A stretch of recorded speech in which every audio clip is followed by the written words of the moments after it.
Can your photos be used as a conduit for healing? Scalar light researcher Tom Palladino joins me to explain why photographs are the perfect medium in which to send and receive energy. Discover the potential of scalar light to transform lives in ways never before imagined on Exploring the Mystical Side of Life. Welcome to Exploring the Mystical Side of Life with your host, Linda Lang. Hi, this is Linda Lang from ThoughtChange.com. We are exploring the mystical side of life once again this week. If you enjoy our conversations, make sure you subscribe, share it with a friend. Today, Tom Palladino returns to the podcast. Tom is a scalar light researcher. Welcome back, Tom. It's a pleasure to be here, and thank you for the invite again. You are very welcome. The world of energy is something that we live in. So many of us don't understand how we can access energy to create change, improve health, shift the direction of our life. And that's part of the research that you do with scalar light, correct? That's right, exactly. It's scalar light. It's a new branch of physics. It's free energy for mankind. This is scientific you're talking about, not woo-woo energy. That's right. I work with scientific instruments, and these instruments obey the laws of science. So I am a scientist. I've developed instruments, and these instruments, if you will, find their way into this paradigm of scalar energy. So everything that I have to present is a repeatable, demonstrable, scientific principle. And now you mentioned that you use equipment to tap into the energy. Yes. How do you direct that energy towards people to help them improve their life? Okay. So let me start once again by saying scalar energy is not electricity. This is a new branch of physics.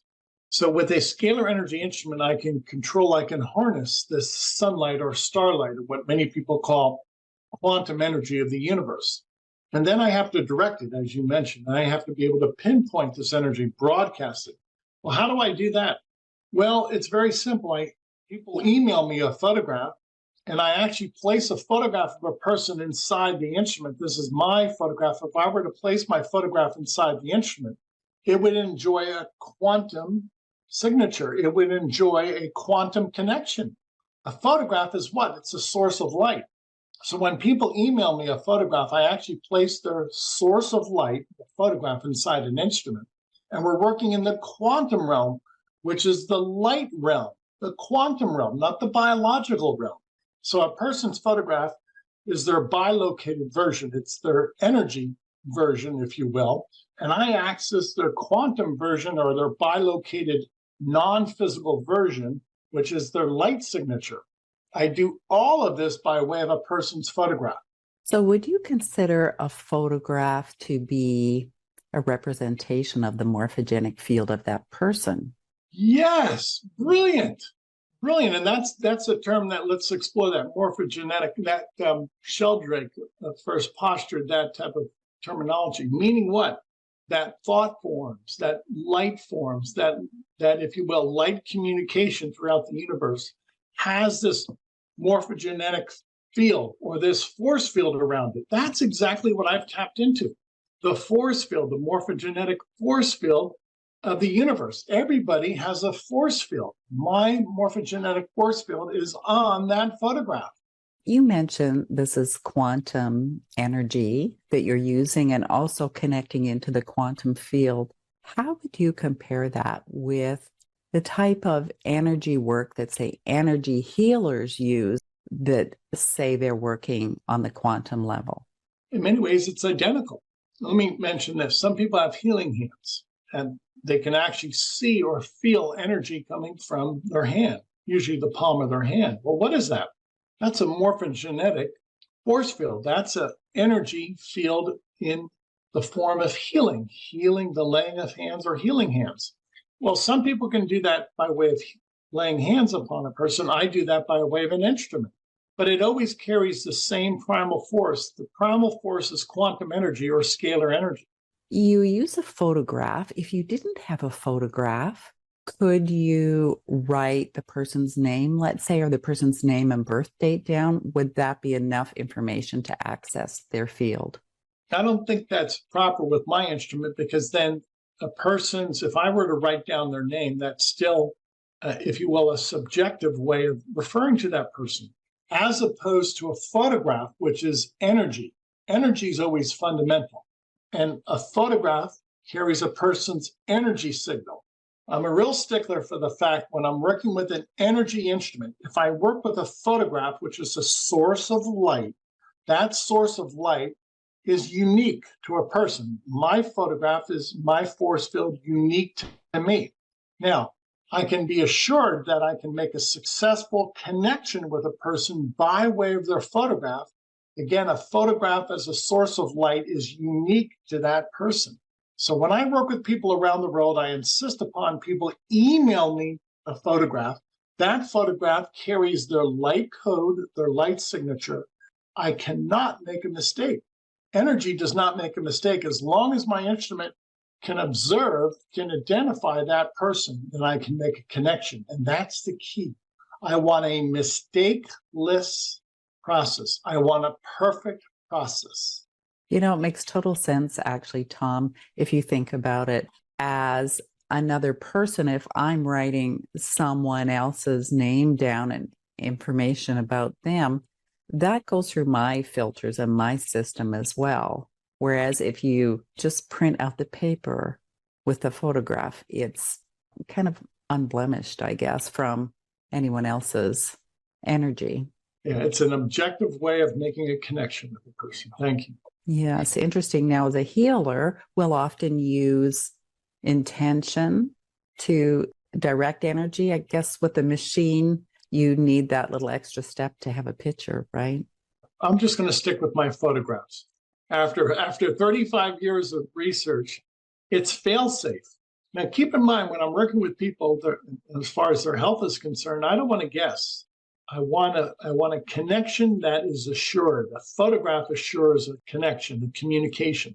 So if you put someone's photograph in the machine, can you also use it as almost like a diagnostic, or is it just strictly to find resonance with this higher vibration energy? All of the above. Yes, it is a connection, but it's also a diagnostic tool. It's a corrective tool. And I won't put anything past this divine energy. I work with scalar energy. I believe that is the divine essence of God. And in so doing, I don't stand in the way of that divine essence. I let the energy do the healing. In no way do I try and interpret this energy. I let the energy, which has this all-seeing capability, perform that function.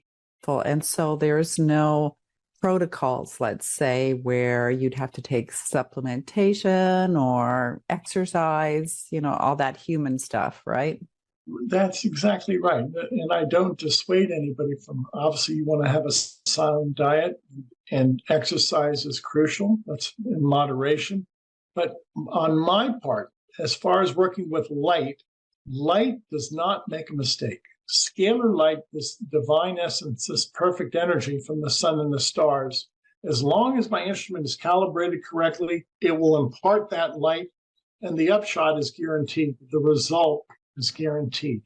So, Tom, can you explain for us in relatively simple terms how you can send light to a photograph and that person actually receives it?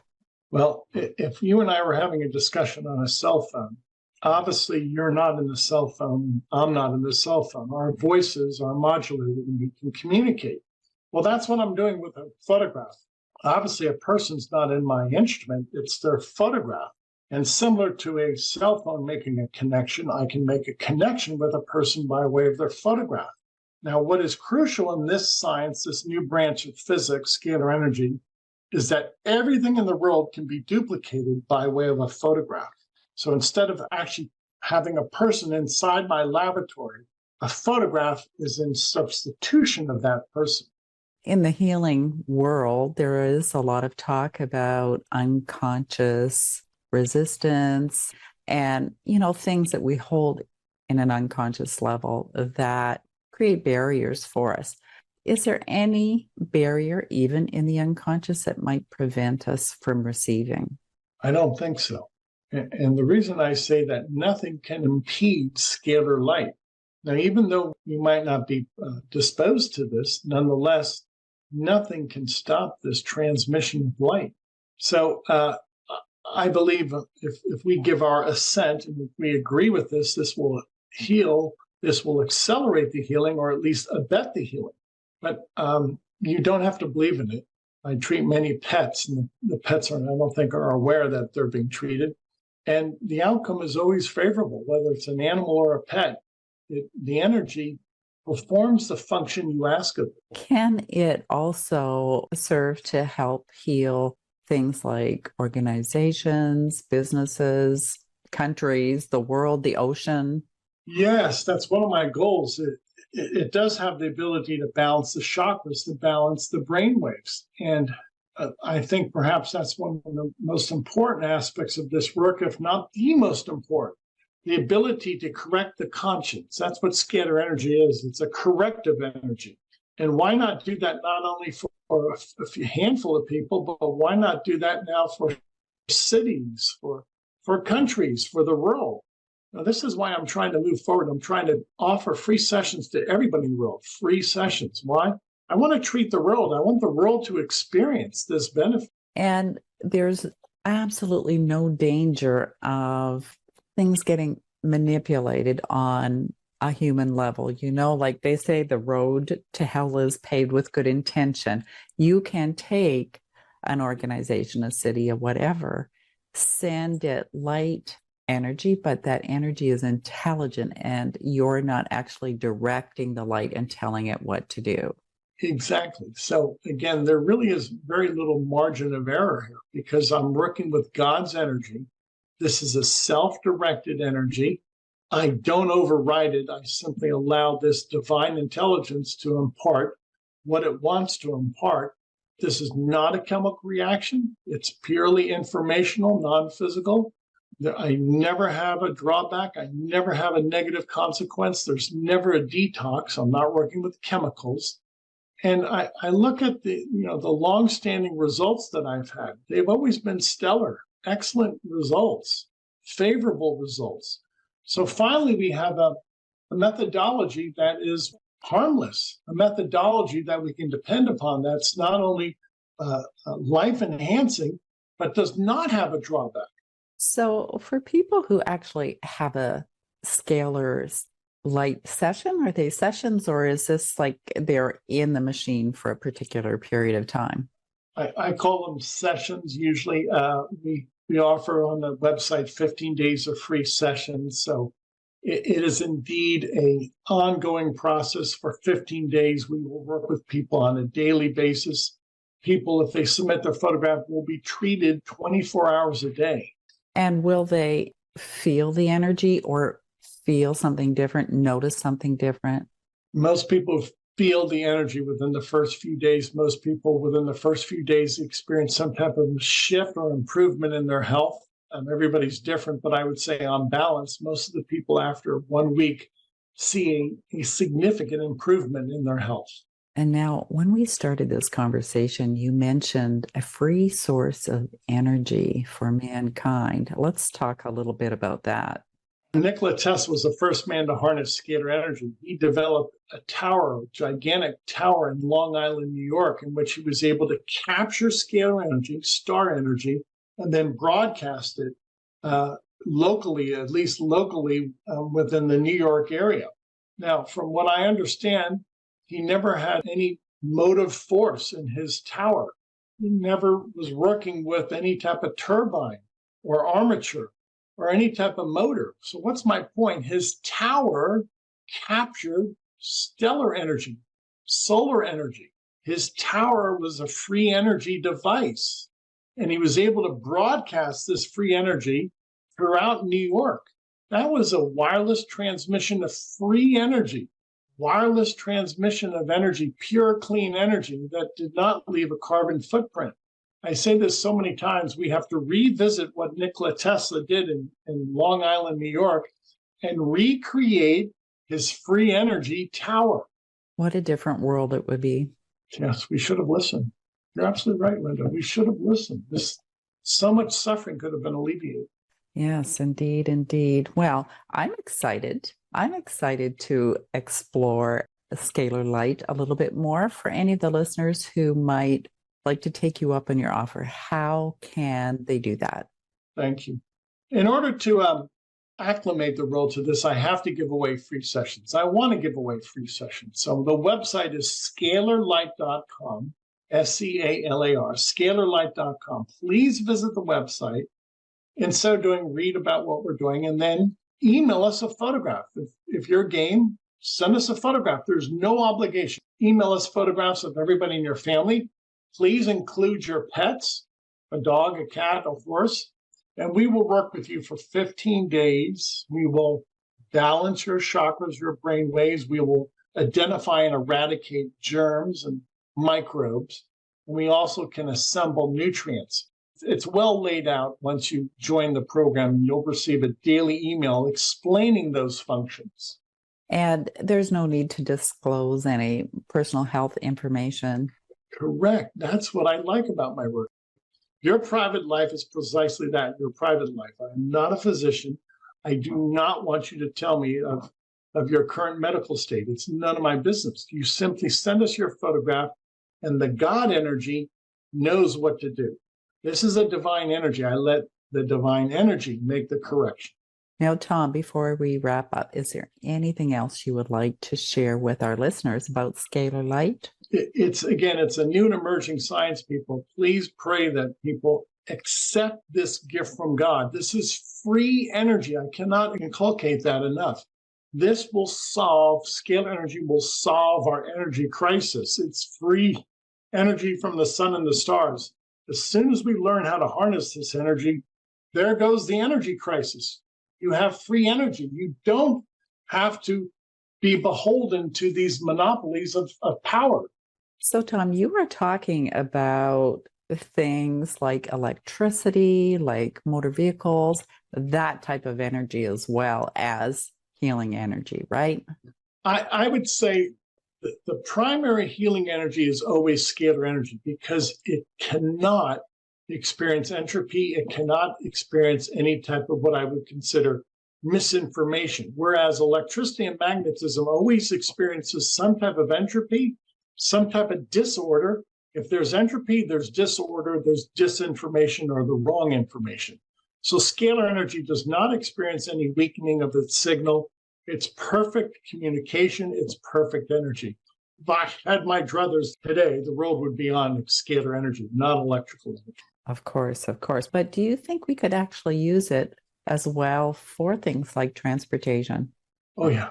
Oh, yeah. The day is coming. We're going to have scalar energy cars and buses, and we won't have to depend upon oil. Oh, yeah. Tom, considering that you're using God's energy, I'm sure you have some pretty impressive stories you can share with us. Thank you. We do. We have many. One that comes to mind, we're working with an HIV/AIDS clinic in Delhi, India. And we've worked with over 4,000 people thus far that were HIV positive. Again, I just work with people remotely by way of their photograph. Every week I receive 200-300 photographs from Delhi, India. Many of those people were HIV positive. After we work with these people at this HIV/AIDS clinic, across the board, without exception, people say that they feel better. They're returning to work. And those who've went as far as to have a follow-up PCR test, those PCR tests are negative. It shows that they have no viral load whatsoever. Now, these are people who've been infected with the HIV virus for 5, 10, 15, 20 years. And they're telling us, one person after another, that they feel better, that they all are experiencing some type of return to health and that they don't have a viral load anymore. So keep that in mind. The clinic is called Om Prakash. it's spreading like wildfire right now in Delhi, India, what we're doing. After treating 4,000 people who once were HIV positive, these are very good reports. Have you ever heard of the little scalar light devices that people can buy themselves? I'm just wondering how effective they are. I don't know. Yeah, I give everybody credit. If there are inventors, there are people who want to discover this new branch of physics, go ahead and do so. As far as any type of pendant or any other type of device, I simply say test it out first. This is why I always give a 15-day free session. I want people to be comfortable, and I want to give them 15 days of free session so that they can make up their mind on their own without duress. That's so important to me. And I suppose there could also be the placebo effect as well, right? Always. We have to factor that in with everything correctly. Really fascinating. I love the idea that you are working with the HIV clinic and are having such amazing results. Did you have any results with the COVID pandemic that we've been through? Excellent results. Excellent. I treated family and friends, relatives, and nobody was sick with COVID. That doesn't mean that we didn't catch the virus, but on account of the fact that I can eradicate on a daily basis a virus, I never had the full symptomology, if you will, of COVID-19, nor did my family. All right. Very good. Tom, thank you so much for being my guest today. Thank you, Linda. Always a pleasure. Thank you. And please make sure that you check out our first podcast called Scalar Light. I'll include the link in the show notes. Thank you for listening to this week's edition of Exploring the Mystical Side of Life. You will find all of our conversations on YouTube, Apple Podcasts, iHeartRadio. Come visit me at thoughtchange.com. Explore the world of energy medicine, thought change, and personal development while you're there. We'll see you again next time. Bye for now.